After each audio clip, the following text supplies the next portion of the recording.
Hello world, welcome to the 101st Climate Change Emergency Protest here in Gettysburg, Pennsylvania.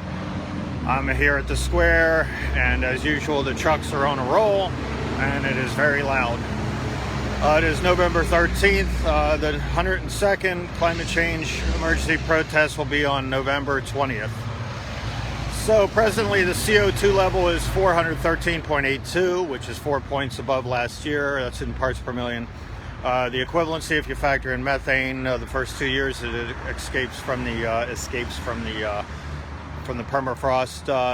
You're probably factoring in. Some scientists will say it's around 500, but my numbers that for the first 2 years of methane indicate that it's 715 parts per million. Significance of that is that humans have only existed between 200 and 280 parts per million to have a stable agricultural environment and habitat environment. So 280 is the upper limit to not have things change, and right now we're pushing 715, as low as 413 if you just consider just CO2 levels.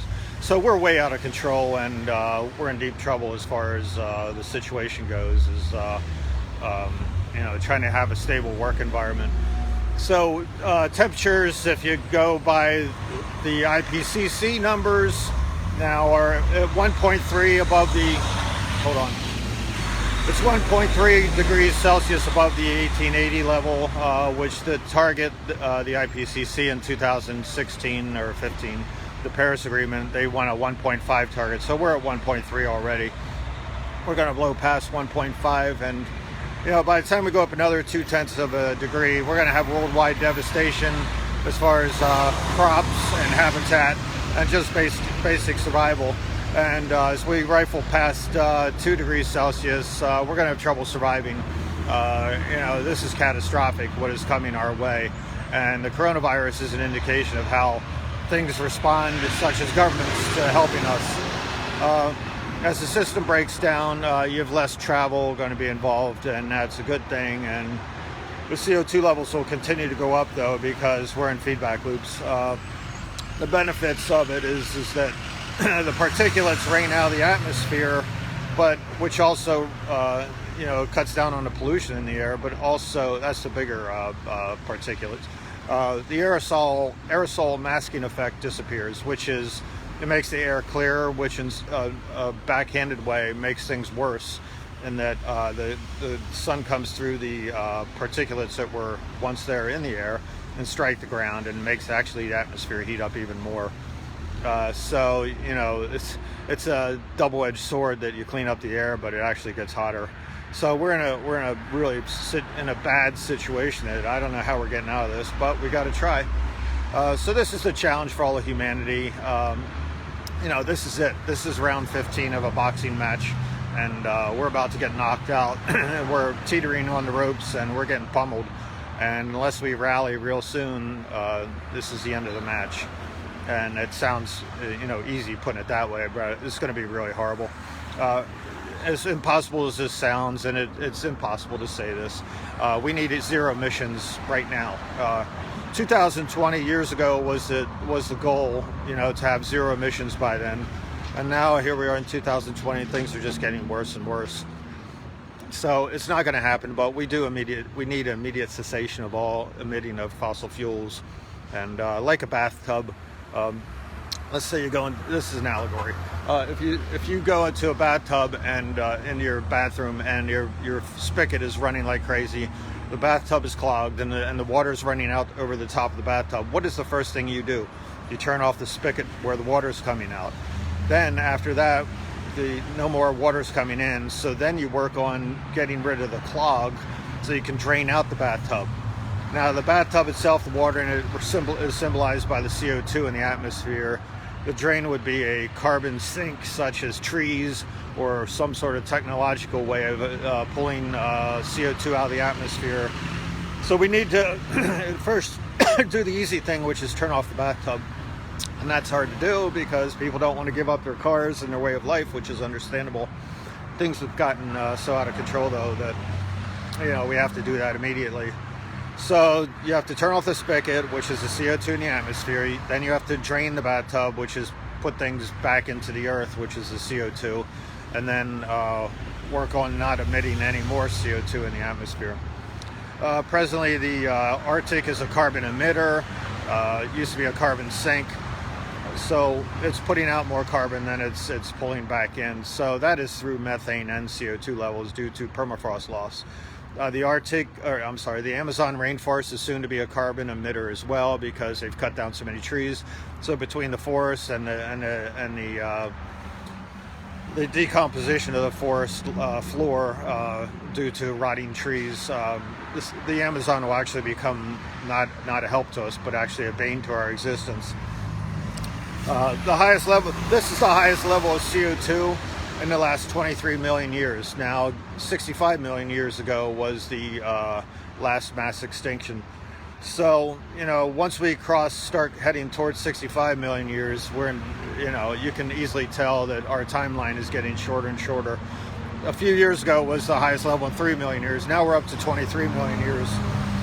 This is the fastest increase of CO2 in the last 40 million years.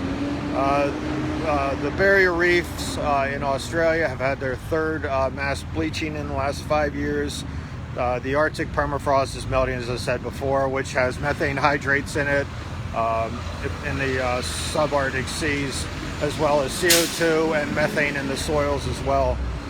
Forest fires in the USA, as people out west have experienced in Colorado and California and Oregon, have emitted more CO2 in the atmosphere and also devastated the forest floors there, as well as displaced many people in the United States, which are now climate refugees, whether they choose to admit it or not. Last summer in Australia, they had the Australian fires, which killed millions and millions of animals there, koala bears, kangaroos, you name it, displaced people all over the place, and was the first eye-opener, I think, for the world that we're in big trouble. Greenland, you're having glacier ice loss due to melting, and they've recently discovered, they think that there's a 600-mile long river under the Greenland ice sheet. Antarctica, it all comes down to the Thwaites Glacier for the initial undoing of humanity, and that the Thwaites Glacier represents the cork in the bottle, that once that one goes, it starts to allow other glaciers behind it to release as well in West Antarctica. And East Antarctica is still holding on, but I think there's one glacier there that's actually starting to slide towards the ocean and suffer the consequences of climate change. The jet stream is shredded.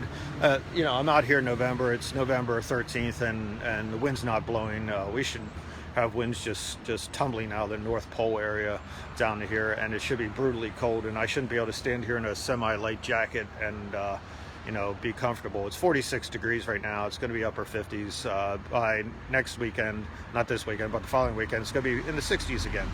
So it's crazy. So the jet stream is shredded. You can't depend on it for growing or anything else. It's all over the place, and to predict the weather is almost impossible. So good luck to the farmers. Good luck to us. So you have the Kiribati island change, Kiribati, as they actually say around the world, and the Maldives, they're going to go underwater. This spring and summer, you had Siberia over 100 degrees, which caused more the zombie fires that make it through the winter. They erupted like crazy. You have the taiga burning as well, which is the forest around the northern tier around the world. You had Death Valley last summer that got up to 129 degrees, which was the highest temperature ever recorded on Earth. You have locusts from Kenya to the Middle East, Saudi Arabia, and then over to Iraq and Iran. So the locust plague. You have glaciers that are due to melt by 2050 and almost be totally gone in Europe, and severely devastated in the Himalaya regions, such as Mount Everest and places like that. By 2050, they're saying this could occur. So we're on a pace for the most. We're on pace for the most rapid extinction in the history of life on Earth, and that includes the 5 previous mass extinctions. That's how fast we are now tumbling towards this extinction. This is the fastest ever in the history of Earth. We're totally just doing it to ourselves. The biosphere is in total collapse. If you were an alien watching the Earth, and maybe that's what's happening, this would be a TV show of the most stupid. we're killing ourselves, and we fail to stop to recognize that. And I'm going to talk a little bit about that, hopefully, about fail to recognize things. So right now we're in a cascading feedback loops, and what that means is that feedback loops work on themselves. It's almost to the point now that humans need not be involved, and the earth will finish us off as is. It's almost like a living organism, which it is, and it's trying to shrug us off and get rid of us and get rid of what's causing its fever. So the earth is responding to this sickness we're putting into the atmosphere, which is CO2, and it's trying to get rid of us. So right now, the feedback loops will affect other feedback loops, which affect other feedback loops, and then work back on themselves to affect the feedback loops that started it all. So we have many problems and very few, if any, solutions at all, and our politicians are not engaged at all. What is coming is the unthinkable.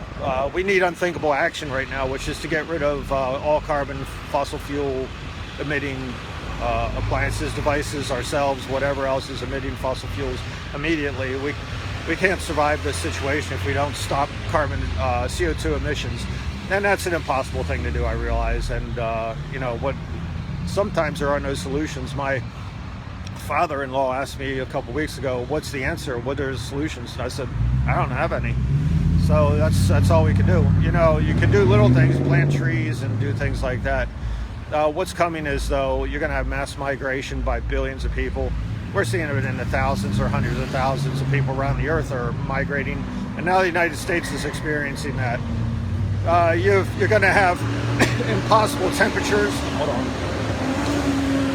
You're going to have impossible temperatures where people can't survive for months at a time in certain regions, and they'll have to leave. People just can't pick up and leave and then go back to where they were. It doesn't work like that. And most likely the time you have to leave is during the growing season, which won't exist anymore. So you're going to have uninhabitable regions. You're going to have deaths by the billions. You're going to have crop failures. We're seeing it now. We're seeing floods, heat, drought, fires, hurricanes, derecho winds, you name it. Eventually you end up with government collapse, and that they're not around for you. They're going to have hard right-wing eruptions, such as military groups showing up, and the military itself being employed to quell the public. What do you do with millions of people that are in chaos and don't know what to do and are screaming for help? They'll end up taking them out. That's just the way it is. They'll try to put you in internment camps and say all your food can be there and everything. And those will be death camps, and those will be your last stop on the way to the happy hunting ground. The government, as we're seeing in this coronavirus situation around the world, has totally abandoned everyone, and they're not there for you. They're not going to provide you with income or anything else, and they're not there to support you. They're talking about a vaccine in April, and that's as far as they go. They tell you not to wear a mask, and that's as far as they go. So as you can tell, this is what's coming for climate change. They won't have the answers. They're going to abandon you. So what I'm saying is that people need to get involved, and the situation before it becomes untenable. At the very end, you end up with social breakdown, and you end up with chaos, such as roving gangs, rape, crime of unbelievable proportions. Whoever has the guns win. Here comes a giant truck. So at the end, you have no life left on Earth, and hopefully some amoeba or something will survive, but who knows if it will. So we need to, do we keep going along as is? Do we keep electing people that are obvious corporatists and have no plans on changing things? Biden was recently elected president-elect in the United States, and he's just going to put more corporatists in the government, and we're going to let that happen because Americans like to elect people and then fall asleep and not continue and pressure the politicians to do the right things. And is this how we're going to end up? Is just sleepwalking our way into disaster? I don't know. That's everyone's choice as to what happens. If Biden's talking about he's not stopping fracking, okay, that's a horrible answer to anything involving climate change. You can't even do the basics, which is stopping fracking, such as gas and oil production. Well, here's the answer for it. I said it last week. Here's the answer for your fracking and worried about jobs. The people that are in the fracking industry will be allowed to retire. They'll be given a lifetime pension and live at the same pay rate as they did all along. How you pay for it is to end subsidies to the fossil fuel industry, and also increase the tax rate for the billionaires and millionaires, which has gone from up to 90% in the United States down to 20%.